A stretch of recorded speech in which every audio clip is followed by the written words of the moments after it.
j'avais un site internet Mhm. sur GeoCities, je crois, à l'époque. Je n'avais pas encore acheté Kesha.com.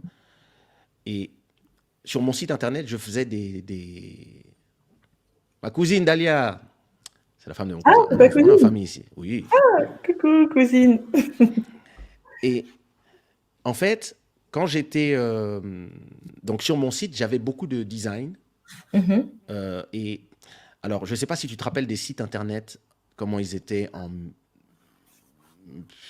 80, 96, 97.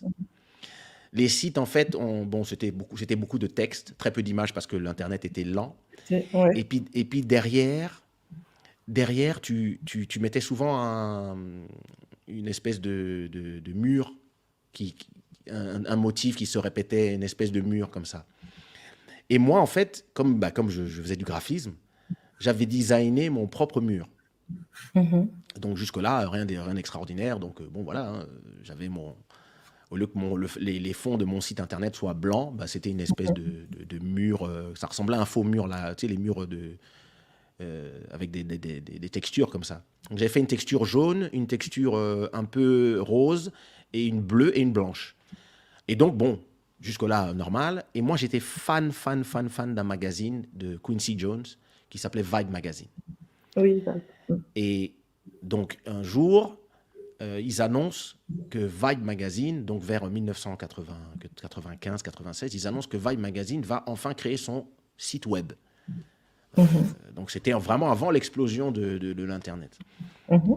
Et donc, bon, moi, je dis, ah mon Dieu, Vibe Magazine, trop bien! On va plus avoir à aller jusqu'à Bruxelles, parce que nous, on allait à Bruxelles pour acheter Vibe Magazine dans les librairies de la galerie Agora, Mhm. parce qu'on ne trouvait pas en France. Et donc, Vibe Magazine sur Internet, pour moi, c'était la révolution. Enfin, on allait pouvoir entendre parler du R&B, du rap, machin, nan, directement. Et donc, le jour où ils lancent leur magazine, enfin leur site Internet, donc je suis un des premiers à aller sur le site Internet, et je commence à regarder le site Internet, et je remarque que les murs du site Internet de Vibe Magazine, c'était les mêmes que moi. Et donc, ben, je vais dans le truc de contact, et je dis, oh, je leur dis en anglais, c'est trop bien, on a eu la même idée. Regardez Mhm. mon site, voilà mon site, je m'appelle Kesha, et c'est un truc de malade. On a vraiment eu la même idée. Enfin, félicitations à votre graphiste, il a eu la même idée que moi. Et je reçois un email le lendemain. Euh, S'il vous plaît, je vais perdre mon travail. C'est vrai que je comprends votre sarcasme. C'est vrai que j'ai volé les éléments graphiques de votre site parce qu'il fallait vraiment que je termine le site à temps. Euh, et, Sérieux? et s'il vous plaît, je vais tout enlever. Vous inquiétez pas, je vais tout enlever. Et moi, je Ah, mais fais, attends, tu demandais Vibe même pas Mag... ça. Moi, je me dis, attends, Vibe Magazine m'a copié. Je fais, Oui, non, c'est pas possible. Et il mais dit, c'est non, mais clair. je m'appelle, comment il s'appelle? Brian, attends, Sheldon Brian. Il dit, je m'appelle Sheldon Brian. Donc, à la fin de chaque magazine Vibe, il y avait un dessin, une caricature de l'artiste qui était en couverture. Et c'est lui qui Mhm. faisait ça. Et c'est lui aussi qui avait fait les graphismes du site internet. Ouais. Et, et il me dit, je vais tout enlever, c'est promis, c'était juste en attendant, c'était pour que le site soit prêt à temps. Nanana. Et moi, je lui dis, ah, mais c'est un honneur. C'est un honneur. Moi, j'adore votre Oui. site. Qu'est-ce que je peux faire pour vous? Attendez, vous avez dû copier les versions mauvaise qualité. Attends, je vous envoie, et j'envoie un email avec tous mes murs en bonne qualité. Et j'ai dit, si Mhm. je peux faire quoi que ce soit pour vous, moi, il n'y a pas de problème, je suis graphiste. Et c'est comme ça qu'il commence à m'envoyer il me dit, mais vraiment, merci. Écoute, quand tu viens à New York, it's on me. Quand tu viens à New York, tu me dis, je gère tout. Et puis, il C'est faudrait que tu dingue. passes au magazine, je te présenterai des gens, je te présenterai des artistes, tout le monde vient ici tout le temps. Et bon, bah, un jour, je l'appelle. Et donc, entre-temps, bah, je leur envoyais des trucs. Tu sais, parfois, ils me disaient, ah, on fait un truc sur le basketball, est-ce que tu as une idée? Donc, je leur envoyais un titre. Puisque moi, en fait, c'est ce que j'apprenais à l'école, en fait. Je faisais Mhm. du graphisme. Donc, quand j'arrive à New York, j'appelle Sheldon et il me fait, oh, you here? Demain passe 31e rue, 5e avenue. Ah, Donc, je vais à Vibe Magazine et là, j'arrive donc au magazine et ils me présentent toute l'équipe. Donc, c'était les mêmes qui ont ensuite créé le magazine XXL. Mhm. Et donc, ils m'ont dit, écoute, tu restes combien de temps à New York? Je leur dis 3 mois et ils me disent, écoute, on peut pas te... moi, j'adorerais t'engager, en fait, parce qu'on adore ce que tu fais pour nous depuis Paris. Mais si tu veux, tu peux venir 2 jours par semaine travailler pour nous. On te file des ordinateurs puissants. Puis regarde, tu auras un Internet digne de ce Mhm. nom, que ça n'existe pas encore en France. Et en échange, on te présente des gens. On te présente tous les artistes et puis on a même un studio. Si tu veux faire des démos, tu peux enregistrer dans un studio d'un pote à moi. Et Mais là, c'est je lui dis, je je sais lui pas si dis tu te rends mais, compte que c'est incroyable ce que tu nous racontes là. Non, mais mais attends, vraiment, c'est pas fini. en plus, pour dire, enfin, les autres ne le savent pas, mais tout ton parcours que j'ai pu entendre chez Stevie, j'ai l'impression que ton parcours, c'est que ça. Franchement, tu as Ouais, une bonne étoile, mais je me dis, oui, c'est incroyable. Tu as vraiment une bonne si, étoile. Non, si. mais vraiment, tu as C'est vraiment une quelque bonne chose étoile. que... Tout ton parcours, c'est que des trucs comme ça, j'ai l'impression. C'est dingue, C'est hein? vrai. Et suite à ça, enfin, juste avant ça, je reçois aussi un email de quelqu'un qui me dit, écoute, je m'appelle Mike Manix, j'ai un magazine qui s'appelle Street Sound. On parle de R&B et de house music, on est à New York. Et j'ai vu dans ton site internet un chat que tu as dessiné. Et je voulais savoir si tu me donnais l'autorisation de, le, de me faire tatouer ce chat. J'adore ton design et je voudrais faire un tatouage. Mhm. Alors, moi, je dis, bah oui, avec plaisir. Bah, je t'envoie les fichiers. Donc, j'envoie au gars les fichiers Photoshop du chat pour qu'il l'ait en bonne qualité, qu'il puisse le montrer à son tatoueur. Et le gars me dit, mais c'est trop génial, merci beaucoup, t'es trop cool. Euh, Qu'est-ce que tu fais dans la vie? Je lui dis, bah, je suis graphiste. Et le gars me dit, mais écoute, si tu peux nous envoyer des trucs, des idées pour le magazine, ça serait sympa. Et donc, pareil, quand j'arrive à New York, à cause de ces deux interactions avec Mike, bah, finalement, Mike Manix, c'était le directeur de la publication du magazine Street Sound.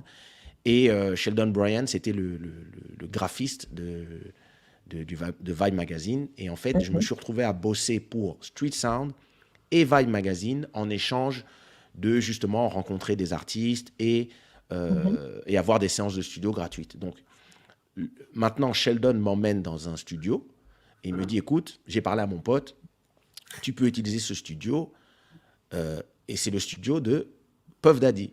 C'était le studio Daddy's House. Et donc, je me retrouve à enregistrer des chansons là-bas. Et donc, les gens, bah, j'arrête pas de rencontrer des gens, justement. Je rencontre tous les artistes qui passent là-bas. Et bon, moi, je suis très timide puisque bah, je ne suis pas connu. En plus, arrivant de Paris, où à Paris, on te dit tout le temps, ouais, mais pour qui tu te prends? Tu te prends pour un Mhm. Américain, tu chantes en anglais. Je dis non, je ne chante pas en anglais parce que je me prends pour un Américain. Je chante en anglais parce que je sais parler anglais, français, espagnol, lingala. Excusez-moi, c'est pas ma faute. Je chante dans la langue où je suis à l'aise. Et enfin, pour le rap, pour moi, c'était la langue dans laquelle je me sentais le plus à l'aise. Mais à Paris, on me mettait tellement une espèce de...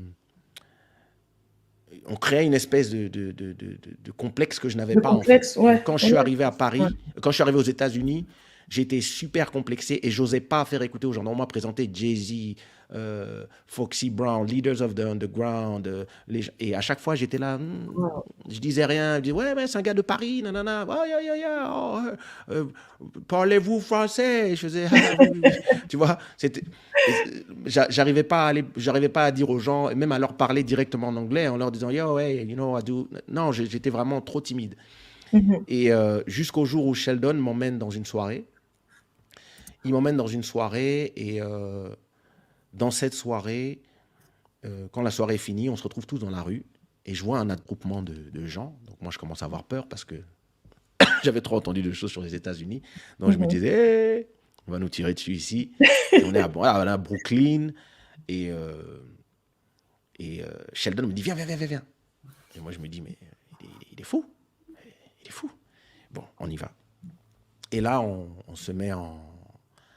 Donc en fait, on se retrouve dans un cypher, donc on est dans un cercle. Et puis maintenant, tu vois, donc il y avait des blancs, des noirs, il y avait tout. Et puis tout le monde commence à rapper, un par un. Donc ils font le tour comme ça. Donc un premier, puis suivant, puis moi je suis terrifié parce que c'est pas la même chose de rapper à l'écume des nuits en Belgique ou de rapper à Paris. Là, je suis aux États-Unis. euh, non. Donc, et puis quand je sens que, tu vois, tu sens c'est bientôt ton tour. Tu vois il y a deux personnes avant toi qui sont en train de rapper. Tu vois que maintenant le gars avant toi il commence. Yo, right. Puis quand c'est ton tour, ton cœur commence à battre fort. Et puis je regarde seulement et puis je tourne la tête vers la prochaine personne et puis je passe mon tour. Parce que j'ai pas du tout le courage de rapper. Donc, passe un deuxième tour. Et à nouveau, j'ai pas du tout le courage. Et comme ça fait maintenant peut-être 10 minutes qu'on est dans le truc, je commence vraiment à écouter en fait ce qu'ils disent. Parce que j'étais tellement impressionné que j'écoutais même pas en fait. Je me disais juste, oh, je suis aux États-Unis, c'est des rappeurs, c'est des rappeurs américains, ils sont trop forts, ils sont plus forts que nous. Qu'est-ce que je vais faire moi, petit Congolais ici, petit Français. Et finalement, là, je me concentre un peu plus sur le rap. Et puis, tu sais, j'écoute le premier et je fais ouais, pas mal. J'écoute le deuxième, je fais ouais, très mathématique, très ok. Puis j'écoute le troisième, je fais ah, lui, il est nul. Ah non, lui, il est vraiment nul.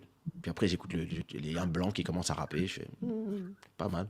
Puis après, il y a un black qui avait l'air, tu sais. Puis je l'écoute rapper, je fais mais il est nul, lui. Et puis avant, pendant que je suis en train d'étudier chacun, c'est donc mon tour à nouveau. Et donc celui qui est à ma gauche va s'apprêter à rapper. Et avant qu'il commence, je fais Yo, Cady Black, come to you, rough, and one, black, with what you do, I gone with it, et puis ils font tous Wow, yo man, wow, terrible, mais t'es qui? I'm from Paris. Attends, c'était toi? il y a des gens comme ça qui rappent à Paris. C'est là. Yo man, yo, that's crazy, oh c'est incroyable. Ah ben merci. Et en fait, ce jour-là, c'est là que j'ai brisé le mur de la peur en fait que les Français avaient mis en Oui, moi. du complexe. Oui, je comprends. Voilà. Ouais. Et quand je suis rentré à Paris, là, je rappais Je avec. dis, je m'en fous maintenant. J'arrivais dans les shows, je rappais avec fierté.